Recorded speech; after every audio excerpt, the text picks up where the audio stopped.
বয়সন্ধিতে হরমোনের হেরফের শরীরের পাশাপাশি মেজাজেরও প্রভাব পড়ে। অনেক সময় ছেলে মেয়েরা কথার কথায় চিৎকার চেঁচামেচি জুড়ে দেয়, ভালো মন্দের বিচার করতে পারে না। বয়সন্ধিকালে শারীরিক ও মানসিক পরিবর্তনগুলো হঠাৎ করেই জীবনে চলে আসে।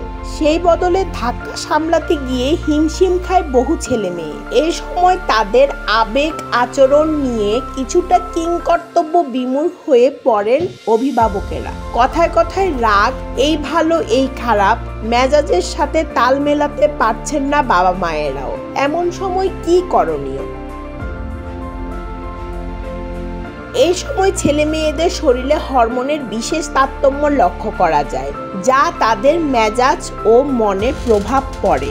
এই সময় যৌন হরমোন নিঃসরণ বেশি হয়, শরীরে ক্রমশ যৌবনের দিকে এগুতে থাকে, ফলে মনোজগতের প্রভাব পড়ে। হরমোনের প্রভাব মস্তিষ্কে পড়ে। সন্তানের এই মেজাজ বদলের সঙ্গে পাল্লা দিতে গিয়ে অনেক সময় নাজেহাল হয়ে পড়েন অভিভাবকরাও। প্রভাব পড়ে সম্পর্কেও। সামান্য কারণে হয়তো বাবা মায়ের উপর চিৎকার করে বসলেও সন্তান 1-2 বার হলে তা সামলানো যায়, কিন্তু তা বারবার চলতে থাকে। বাবা মা ভেবে উঠতে পারে না কি করবেন। মনোরোগ চিকিৎসা বলছেন এই সময় ব্যালেন্স প্যারেন্টিং প্রয়োজন, অর্থাৎ সন্তানকে বুঝতে হবে, তার কার্যাবলীর দিকে নজর রাখতে হবে, আবার তাকে ছেড়েও দিতে হবে। ছেলে মেয়ে যদি চিৎকার করে সে সময় অন্য পক্ষে চুপ থাকতে হবে। পরে যখন পরিস্থিতি শান্ত হবে তখন তাকে জিজ্ঞাসা করতে হবে কিছু হয়েছে কিনা।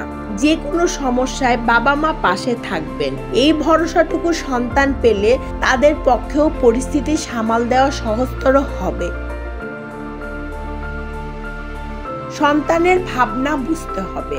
বাবা মাকেও নিজেকে সন্তানের জায়গায় রেখে বিষয়টি ভাবতে হবে।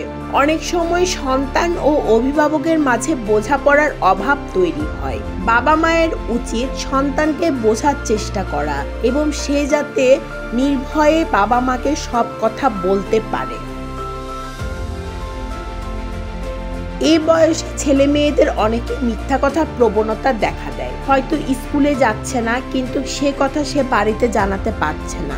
আবার অনেক সময় নেশার প্রবণতাও তৈরি হয়। অভিভাবককে জানতে হবে সে কাদের সাথে মিশছে। এই ক্ষেত্রে শুধু সন্তান নয়, সন্তানের বন্ধুদের সাথেও সুসম্পর্ক রাখতে হবে, তাহলে সন্তানের খবর পাওয়া যায়। সন্তানের সাথে সুসম্পর্ক রাখুন এবং তাদের সাথে বন্ধুর মতো আচরণ করুন। ডেস্ক রিপোর্ট, ভোরের পাতা।